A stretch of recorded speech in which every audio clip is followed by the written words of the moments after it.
मैं हिंदू धर्म में पैदा हुई। मेरी माँ जया सावंत, मेरे डैडी आनंद सावंत।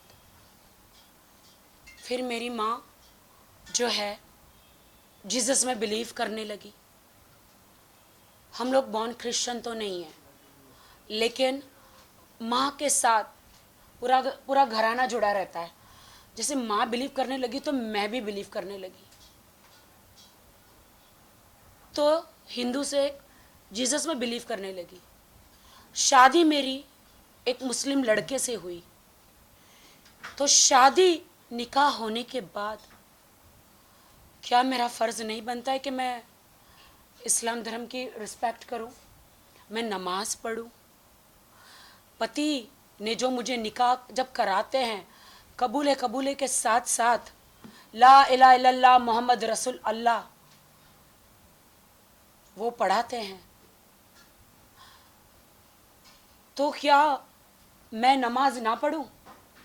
नमाज पढ़ना भी मुझे आदिल ने सिखाया। वो मुझे कहते हिंदू थी, ये हिंदू है, क्रिश्चियन है, मुसलमान है। ये मैंने आपको बताया।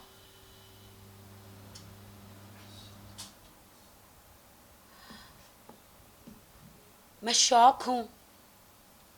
यही मीडिया है ना जिन्होंने मेरा सपोर्ट किया था। यही मीडिया है ना जिसको मैंने सारे सबूत दिए थे। न मेरा माँ है, न बाप है, न इस दुनिया में कोई है। मैं सालों से मीडिया में हूँ। किसका बिगाड़ा है मैंने? कभी किसी का नहीं बिगाड़ा, किसी के साथ बुरा नहीं किया। सारे सबूत हमेशा आपको देते गई। आपको सारे सबूत देने के बाद भी आप लोग आंख बंद करके कैसे बोल सकते हो कि आप तो बेगुनाह थे, 6 महीने अंदर रहे? क्या हमारे देश का कानून आप लोग उनको ललकार रहे हो कि वो लोग ने आदिल को बगैर सबूत के ऐसे ही 6 महीने डाल दिया? क्या मेरे पास कोई सबूत नहीं थे? आदिल ने मुझ पे इतनी मार पिटाई करी थी। शादी के 1 महीने के बाद ही मार पिटाई शुरू हो गई थी। लेकिन मैं तो हूं राखी सावंत ना, कॉन्ट्रोवर्शियल। कौन मानेगा मेरी बात? कौन मानेगा मेरी बात? नीचे इंस्टाग्राम हर जगह लिखते हैं, अच्छा पहला पति था, इसका तो घर कभी नहीं बसेगा। अभी तो शादी भी नहीं हुई, पहले लिख के आ जाता है इसका तो घर कभी नहीं, इसको भी छोड़ेगी, इसको भी लूट लेगी। पहले ही, अभी तो शादी भी नहीं हुई, पहले से ही बोलना शुरू कर देते हैं लोग। आदिल से मेरी शादी हुई कौन से सर्कमस्टांसेस में हुई? इन्होंने प्लान किया था। शैली जो है आदिल की उस टाइम पे सिस्टर थी, शैली। आज वो उनको दोस्त कहते हैं और दुश्मन कहते हैं। वो मेरे साथ मुंबई में बिजनेस करना चाह रही थी। मेरी 4 बंगले की जगह है, वो वहाँ पे वो एक क्लिनिक खोलना चाह रही थी। हमारा एग्रीमेंट हुआ था। तो उन्होंने कहा राखी तू तो छोटी गाड़ी में घूमती, अच्छा नहीं लगता, मैं तुझे एक गाड़ी गिफ्ट करना चाहती हूँ। तो आदिल का बिजनेस था छोटा मोटा, सेकेंड हैंड कार के देता था। तो ये लोग भाई बहन आपस में थे। तो उन्होंने मुझे शैली ने बोला कि you come here, I want to gift you car. मैंने कहा ज़रूरत नहीं है। मैंने कहा शैली आप एक काम करो ना, कार आप है ना मुंबई भेज दो। बट अब मुझे नहीं पता कि वहाँ पे क्या षड्यंत्र रचा जा रहा है आदिल खान दुरानी का। आदिल खान दुरानी ने कहा कि नहीं दीदी कुछ भी हो जाए उसको यहाँ बुलाओ। उसने बोला नहीं आदिल, उस कार बना के उसको भेज दे बाय रोड। नहीं दीदी उसको कुछ भी बोला इधर बुलाओ, कुछ भी हो जाए उसको इधर बुलाओ। मैंने कहा मैं नहीं आ रही, मैं नहीं आ रही हूँ। 1000 बार मना करने के बाद भी उसने बोला नहीं, आपको क्या क्या चाहिए अंदर कार में ये। तो फिर मैं बोली यार कभी मैं BMW कार में घूमी नहीं हूँ। मैं कार लेने चली गई। लेकिन उसके पहले उसने प्लान बना के रखा था, कि राखी को कैसे षड्यंत्र रचाना है, कैसे जाल डालना है। हाँ मैं दूध पीती बच्ची नहीं हूँ, बट वो जाल मुझे नहीं दिखाई दिया। फिर मैंने बोला मौलाना सुनो, इन्होंने मेरे साथ क्या बोलते जीना किया है और ये मेरे से निकाह करना चाहते हैं, मैं भी इनसे करना चाहती हूँ। आप अल्लाह को जवाब देंगे कि क्या आप मेरा निकाह नहीं कराना चाह रहे जब हम दोनों राजी हैं? तो वो बोलते कि आदिल खान दुरानी क्या बोलते हो, तो वो बोलता है कि हाँ मेरा मुझे निकाह करना है। हालांकि वो मेरे बारे में सब जानते थे, रितेश के बारे में, मेरी कंट्रोवर्सीज के बारे में, मेरी जिंदगी एक खुली किताब है सबके सामने। कहीं एक छोटे से मैं टेलीविजन पे नहीं छपी हूं, मैं एक ब्रांड हूं। वो मेरे बारे में सब जानते थे, लेकिन उसने कहा एक दिन कि अरे मुझे पता नहीं था तुम कौन हो। और बाद में मुझे बोलते हैं घड़ी घड़ी स्टेटमेंट चेंज कि तुम एक बहुत बड़ा ब्रांड हो, मुझे शेरा भाई से मिलाओ, मैं वहां पे एक सलमान भाई से मिलाओ, मैं एक बड़ा शोरूम कार का डालना चाहता हूं। मैंने बोला ये सारी बातें बाद में हटाओ। उस वक्त मैंने शेरा भाई से बात कराई थी, जब हमारा रजिस्ट्रेशन हुआ तो मुंबई आया था शेरा भाई से। हाँ, सब सब साथ में टेबल पे बैठे थे, शैली सब एम्प्रेसा में। मैंने कहा था भाई अगर कोई कारोबार चाहिए तो बताना। भाई ने बोला ठीक है, कोई भी कारोबार चाहिए तो मैं बताऊँ। तो गोवा में मौलाना आए, शादी कराई हमारी, और मैंने बोला मौलाना जी मुझे सर्टिफिकेट चाहिए। उन्होंने बोला इमिडिएटली नहीं देते, तुम्हारे गवाह नहीं है। क्योंकि वो गवाह ही नहीं, मुझे मालूम ही नहीं निकाह क्या होता है, मुझे पता ही नहीं कि निकाह में गवाह भी चाहिए, मुझे मालूम ही नहीं है। फिर मौलाना चले गए, हमारा फंक्शन करके वो मैसूर चला गया, मैं मुंबई आ गई। मैं रोज़ मौलाना जी को फ़ोन कर रही हूँ, मुझे सर्टिफिकेट दो सर्टिफिकेट दो। इन्होंने मौलाना जी को बोला कुछ भी हो जाए, कुछ भी हो जाए, राखी को सर्टिफिकेट देना नहीं, किसी भी हालत में सर्टिफिकेट देना नहीं। मैं कहती हूँ, मैं आज आपके माध्यम से कहती हूँ मौलाना जी, गोवा वाले दो मौलाना जी प्लीज़ आप बाहर आइए, वरना मुझे आपका नाम बताना पड़ेगा। और आप आके कहिए कि आपने आदिल आपको लेकर आया था वो होटल के रूम में और आपने निकाह कराया था बगैर दो गवाह चाहिए था ना, वो नहीं थे। तो मैं सर्टिफिकेट मांगती रही। अब तो ये तो मेरा शौहर ही हुआ ना, अल्लाह के सामने तो शौहर ही हो गया ना। अब ये मौलाना असली थे कि नकली, ये बात मालूम है? ये नहीं मालूम। नकली मौलाना भी हो सकते, बिना गवाह की शादी नहीं हो सकती ना। हाँ नहीं, बट मैं बताना चाहती हूँ ना, उन्होंने कहा ना कि मुझे पता नहीं था, मौलाना तो फिर फिर हाँ वो नहीं पता है, क्योंकि नकली मौलाना असली एक दाढ़ी के बगैर था, एक दाढ़ी वाला था। देखिए कोई भी निकाह बिना गवाह के होता नहीं है, नहीं होता मौलाना है। कभी नहीं पढ़वाएगा। अच्छा, तो ये पता नहीं एक दो घंटे के बाद किसको पकड़ के लाया था, मुझे नहीं मालूम है। और बाद में इसने बोला कि अब मैं वहां से आ रहा हूँ। इन्होंने मेरे पास वीडियो है, इन्होंने मैसूर में गन रख दी थी, ऐसे गन रख दी थी, मेरे पास वीडियो है कि तुम मैं परेशान हो गया हूँ शैली से, मैं परेशान हो गया हूँ अब्बास भाई से, मैं परेशान हो गया है मैसूर वालों से, सब मेरा जीना हराम कर रहे, मुझे तुम मुंबई बुला लो, मैं तुम्हारा शौहर हूं, शौहर का साथ नहीं दोगी तो जन्नम में जाओगी। तुमने इस्लाम कबूल किया है। मैंने कहा ठीक है, मुझे उतना नहीं पता। मैंने बोला ठीक है आप आ जाइए। आ गए वो। अब डिमांड, अरे अब तो बिजनेस नहीं कुछ नहीं, मैं क्या करूं, 1 रुपया लेकर नहीं आया, फुकरा भिखारी आदिल खान दुर्रानी 1 रुपया लेकर नहीं आया। Stick to the point, Raki. And फिर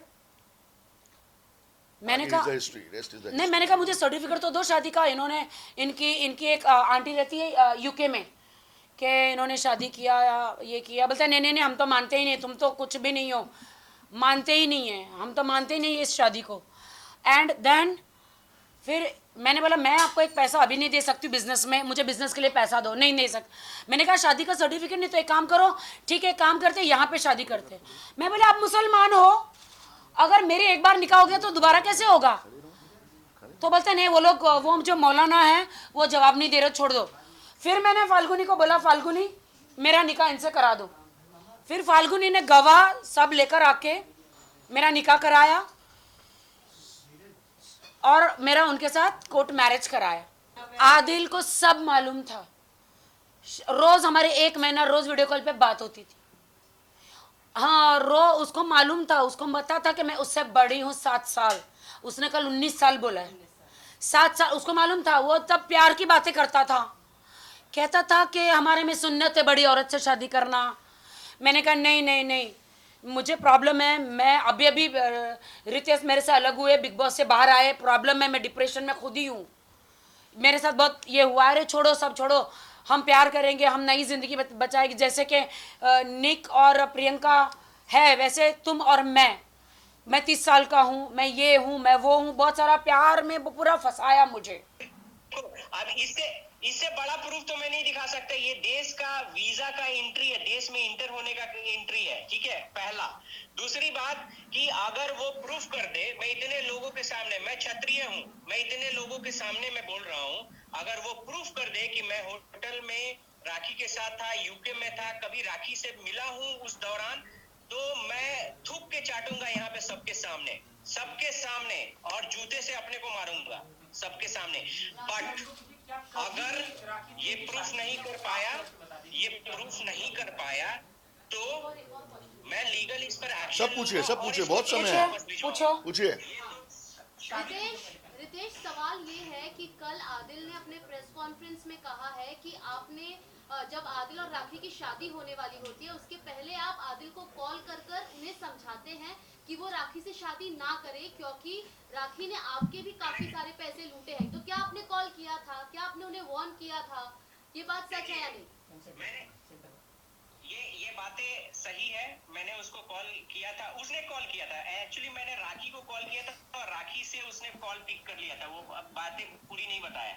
मैं राखी से बात कर रहा था, राखी बोल रही थी कि हाँ मेरा ये डिसीजन है, जो भी है हमारे बीच, हम जब हमारा फर्स्ट ये हुआ था कि हाँ राखी और मैं ब्रेकअप कर रहे हैं, तो जब राखी से मैंने पूछा ऐसा क्यों, तो ये बंदा फोन लेके ये करने लगा, ये बंदा गालियां दे रहा था। स्मार्ट और नीच किस्म का इंसान है।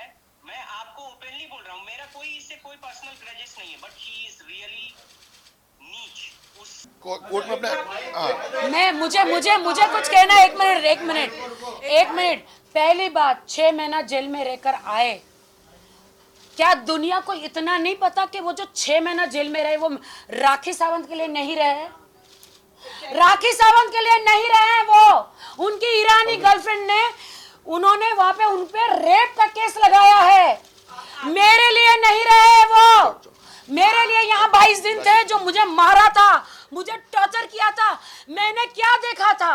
मेरे ही घर में दूसरी लड़कियों के साथ सेक्स कर रहे, लड़की लड़कों के साथ भी मैंने ये देखा, मुझे मारने की कोशिश की दुबई में, यहाँ पे चलो मैं खामोश रही। पूछो। एक मिनट बेटा, एक सेकंड। कितनी बार बाकी लोगों को भी मौका दे। मैंने बोलो बेटा, क्या है तुम्हारा? मैंने किसी को 3 लाख नहीं दिया। जो ईरानी, मैं किसी का नाम नहीं ले सकती, वो ईरानी लड़की और ये अपना नाम जो बैंक- ले रही है उसको बीप कीजिएगा please, because according to the मैं रेप किसी केस लड़की यू का कैन नॉट नाम नेम नहीं, उसकी द गर्लफ्रेंड है, विक्टिम। मैं दुनिया प्लीज को बीप बताना कीजिएगा। चाहती, सुनो, वो 6 जो तुम लोग मुझे है ना सोचते हो ना मेरे लिए, 6 महीना वो अपनी गर्लफ्रेंड का रेप कर रहा था, उसकी गर्लफ्रेंड 5 साल उसके साथ रही, उसको नहीं पता था, उसने मेरे साथ शादी करी, उसने अपनी गर्लफ्रेंड को झूठ बोला, मुझे भी झूठ बोला, मुझे कहा वो मेरी फ्रेंड है, उसको कहा राखी के लिए तो मैं बिग बॉस में जाना चाहता हूँ, मैं स्टार बनना चाहता हूँ, तुझे भी बिग बॉस में ले जाऊंगा, उसको बहुत पट्टी पढ़ाई, उसका शोषण करता रहा, उस लड़की का शोषण करा जो स्टूडेंट थी। पहली बात तो आप सोचिए, उसने मेरा मैरिज डिनाई किया था, उस वक्त मैं प्रेग्नेंट थी, मेरी माँ हॉस्पिटल में थी, मैं मराठी बिग बॉस से बाहर आई थी, मुझे इतना मेंटली टॉर्चर उसने किया था जब मैं मराठी बिग बॉस से बाहर, आप लोगों को सबको पता है ये स्टोरी, मेरी माँ हॉस्पिटल में थी, I was conceiving that time, और जब मुझे पता चला, मैं माँ के टेंशन में थी, जब मुझे उनकी गर्लफ्रेंडों के बारे में पता चला, अवैध संबंध विद बॉयज एंड गर्ल्स, मुझे जब पता चला, उस वक्त मैं स्ट्रेस में आ गई एंड मेरा ब्लीडिंग स्टार्ट हो गया, मेरा मिसकैरेज जिसको बोलते हैं, वो बोलते हैं कि नहीं कोई मिसकैरेज नहीं था। मैं तुरंत उसी टाइम पे मैं डॉक्टर को बोला, डॉक्टर मेरे साथ ये हुआ है, नहीं ऐसा कुछ नहीं हुआ, मेरा मिसकैरेज हुआ है जो किसी को भी चलते चलते भी हो जाता है, मैं डॉक्टर के पास कोई अबॉर्शन कराने नहीं गई थी, वो पाप है, वो गुनाह है, आदिल के टॉर्चर के वजह से मुझे हुआ था, अभी मासूम बन के आया है, वो ईरानी लड़की ने उसको जेल में 6 महीने डाला, उसका नाम नहीं ले रहा है। और किसी ने जो उसके 8 केस है मैसूर में 420 के 8 कितने केसेस है आपने देखे, मैंने आप लोगों को भेजा है, आप देखिए 8 केसेस है क्रिमिनल केसेस। उन्होंने उनके बारे में नहीं बोला, उन्होंने सिर्फ मुझे टारगेट किया। क्यों? उसको पब्लिसिटी, उसको बिग बॉस जाना है। उसको बिग बॉस जाना है, उसके एकता कपूर जी के शो में जाना है, उसे स्टार बनना है। तो बन जाओ, लेकिन राखी का नाम लेके क्यों यार? मेरा इस्तेमाल स्टार बनने के लिए मेरा इस्तेमाल किया। शादी तुमने कहा हिंदू से क्रिश्चियन, क्रिश्चियन से मुस्लिम। मैं मुस्लिम हूं, मैं इस्लाम की कदर करती हूं, तेरी तरह नहीं हूं। हाफ पैंट पहन के कौन शरीफ नल्ले आ सकता है? नल्ले तेरी तरह नहीं हूं आदिल कि तू तो जन्म से मुस्लिम था ना। तू मुझे बता सकता था ना, कुरान पे हाथ रख के तू झूठी कसमें खाता था कि मैं तुझे बिजनेस में धोखा नहीं दूंगा। तूने शर्ट पहना, तूने सर पे टोपी नहीं रखी, तू मुझे बता सकता था ना कि कुरान पे हाथ ऐसे नहीं रख सकते। अगर तुमने इस्लाम कबूल किया तो तुम दुपट्टा पहनो। क्या मुझे न्याय मिलेगा? क्या मुझे जस्टिस मिलेगा? मैं कोर्ट पर, हमारे हिंदुस्तान के कानून पर विश्वास रखती हूँ। मुझे मीडिया ट्रायल नहीं चाहिए। मैंने जो भी मैं बॉलीवुड में हूँ तो क्या मेरी कोई सच्चाई नहीं? क्या मैं बॉलीवुड एक्ट्रेस हूँ तो क्या मुझे कोई हक नहीं है पुलिस स्टेशन जाने का?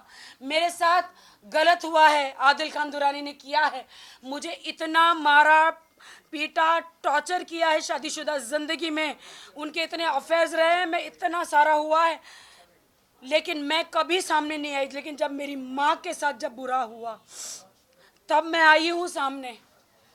मुझे जज मत करो, कोर्ट पे फैसला छोड़ो।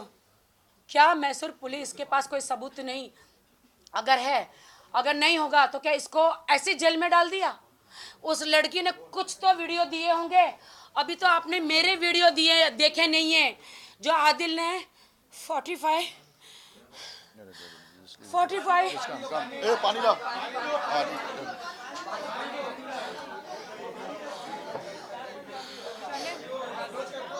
आदिल ने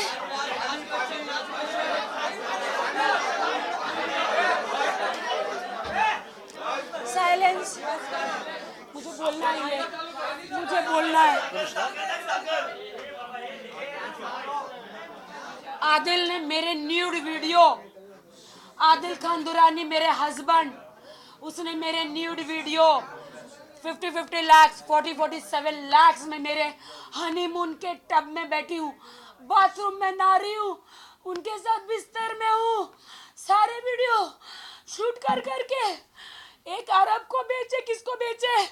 जिसका नाम है, मैंने आपको भेजा है। नाम बताने की जरूरत नहीं। बहुत सारी चीजें ऐसी हैं जो हम बाद में कोर्ट के लिए रखना चाहते हैं। प्लीज वो ट्रायल में लाई जाएंगी, अभी ट्रायल नहीं करेंगे हम। बताइए, लास्ट क्वेश्चन बोलिए।